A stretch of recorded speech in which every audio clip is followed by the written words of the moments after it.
को फॉलो करें और एक प्रेडिक्टिबिलिटी डेवलप करने की कोशिश करें कि क्वेश्चंस कहाँ से आ रहे हैं। नए स्टूडेंट्स के लिए है कि आप डेली बेसिस पे लिखना शुरू करो। Writing is very much necessary.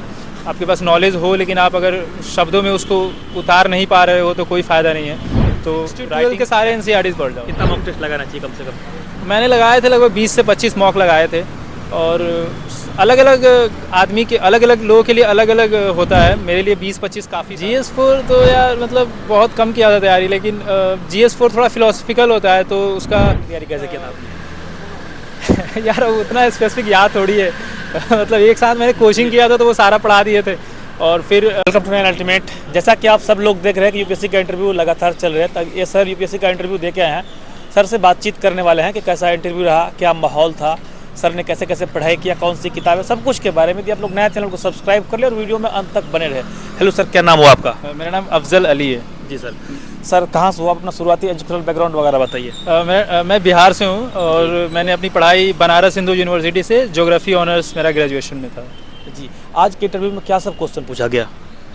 बहुत सारे सवाल थे। ज़्यादातर सवाल बिहार स्टेट से रिलेटेड थे, बिहार की इकोनॉमी, सोसाइटी, हिस्ट्री, कल्चर से रिलेटेड थे।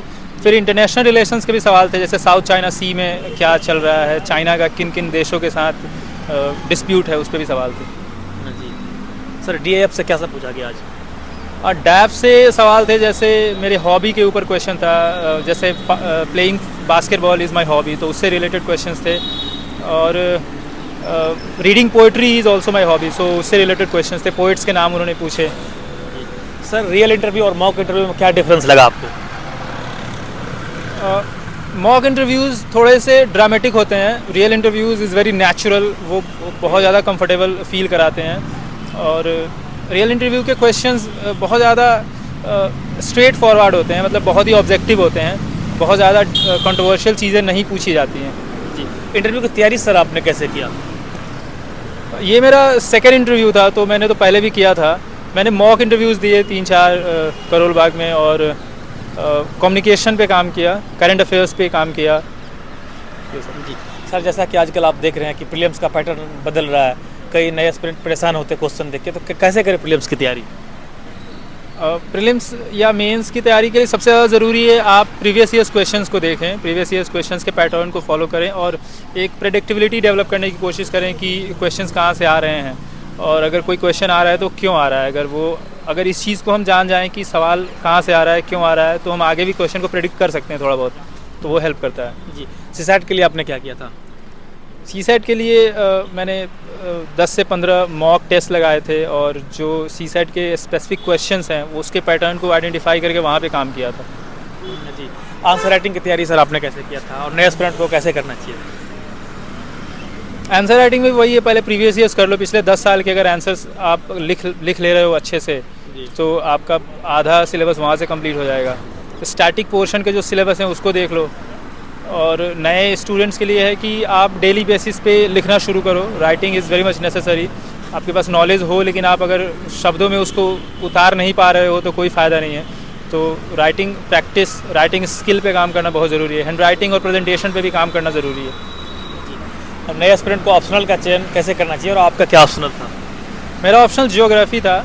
आप ऑप्शनल का चयन करने के पहले ये देखो कि इंटरेस्ट है कि नहीं उधर।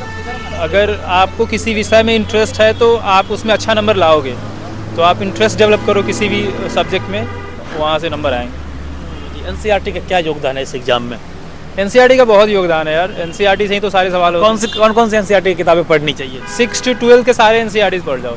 कितने सब्जेक्ट का है? हाँ जी। मॉक टेस्ट का सर प्रीलिम्स में क्या योगदान है? कितना मॉक टेस्ट लगाना चाहिए कम से कम? मैंने लगाए थे लगभग 20 से 25 मॉक लगाए थे, और अलग अलग आदमी के अलग अलग लोगों के लिए अलग अलग होता है। मेरे लिए 20-25 काफ़ी था, लोग ज़्यादा भी लगाते हैं, कम भी लगाते हैं, तो मॉक इम्पॉर्टेंट होता है। जी सर, आपने GS4 पेपर की तैयारी कैसे किया था? GS4 तो यार मतलब बहुत कम किया था तैयारी, लेकिन GS4 थोड़ा फिलोसफिकल होता है, तो उसका केस स्टडीज़ का कंपाइलेशन अलग से देख लो, जो स्टैटिक पोर्शन है उसको अलग से देख लो, प्रीवियस ईयर्स को एनालाइज करके किया था। एनवायरनमेंट की तैयारी कैसे किया था आपने? यार उतना स्पेसिफिक याद थोड़ी है मतलब एक साथ मैंने कोचिंग किया था तो वो सारा पढ़ा दिए थे, और फिर प्रीवियस ईयर्स को देख के आइडेंटिफाई करना होता है कहाँ पे काम करना है, कहाँ पे कितना टाइम देना है। ओके, इस बार जो प्रीलिम्स होने जा रही है इसके लिए मतलब नए एस्पिरेंट के लिए क्या सुझाव है आपका? तो मैं यही कहूँगा कि आप प्रीवियस ईयर्स को देखो, करंट अफेयर्स पे ध्यान दो, मॉक लगाओ और कॉन्फिडेंस रखो और just keep working hard work always page of. तो यही है। थैंक यू, आपने टाइम दिया और उम्मीद करते कि आपका सिलेक्शन हो। Thank you so much.